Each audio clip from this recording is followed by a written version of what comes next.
খাজনার নামে হাট ইজারাদারদের চাঁদা আদায়ের প্রতিবাদে দেশের দ্বিতীয় বৃহত্তম কাপড়ের হাট কুষ্টিয়ার পুরোদহ কাপড়ের হাটের ব্যবসায়ীরা দোকান বন্ধ রেখে বিক্ষোভ ও সমাবেশ করেছেন।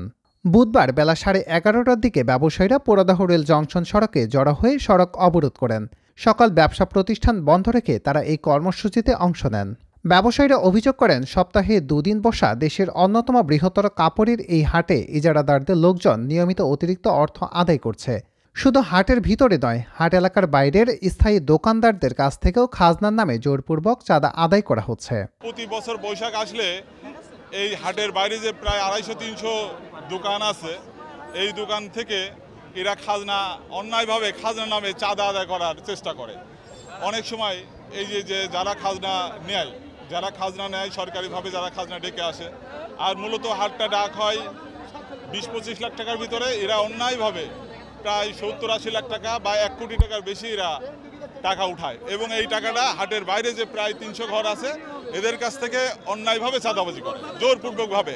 পুরাদা বাংলাদেশের ভিতর যে দ্বিতীয় বৃহত্তম কাপড়ের হাট, এটা দীর্ঘদিন যাবৎ এর সীমানা নির্ধারণ নিয়ে একটা সমস্যা হয়ে আছে। প্রত্যেক বছর হাটের যখন ইজারা দাখিল করা হয়, তখন হাট বাদ দিয়েও আমাদের যে ব্যক্তি মালিকানা সম্পত্তি আছে, এখানে যেসব দোকানপাটগুলো আছে সেগুলোর উপরে অবৈধভাবে তারা খাজনা আদায় করছে। চাঁদা খাজনা এরা যারা হাট ডাকে তারা সীমানা ছেড়েও বাইরে এসে, হাট হচ্ছে সপ্তাহে 2 দিন, বুধ বৃহস্পতিবার, অথচ তারা মঙ্গলবার থেকেই তারা হাটের দিন না, দোকান থেকে যারা মাল নিয়ে যাচ্ছে তাদের উপর অবৈধভাবে তারা খাজনা আদায় করছে। আমাদের এই পুরাদহ হাট, এটা হাতের একটা নির্দিষ্ট এরিয়া আছে, যেটা সরকারি হাট, হাটটা ডাক হয়, সেই নির্দিষ্ট এরিয়ার ভিতরে থেকে তারা খাজনা আদায় করবে।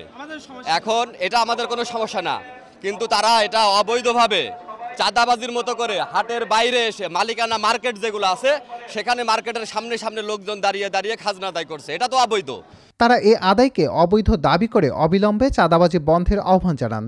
অন্যথায় পুরোদহ রেল জংশন অবরোধ সহ আরও বৃহত্তর কর্মসূচির হুঁশিয়ারি দেন আন্দোলনরত ব্যবসায়ীরা। তাদের দাবি, অবৈধ চাঁদাবাজির কারণে ব্যবসায়িক পরিবেশ বিঘ্নিত হচ্ছে এবং সাধারণ ব্যবসায়ীরা ক্ষতির মুখে পড়ছেন।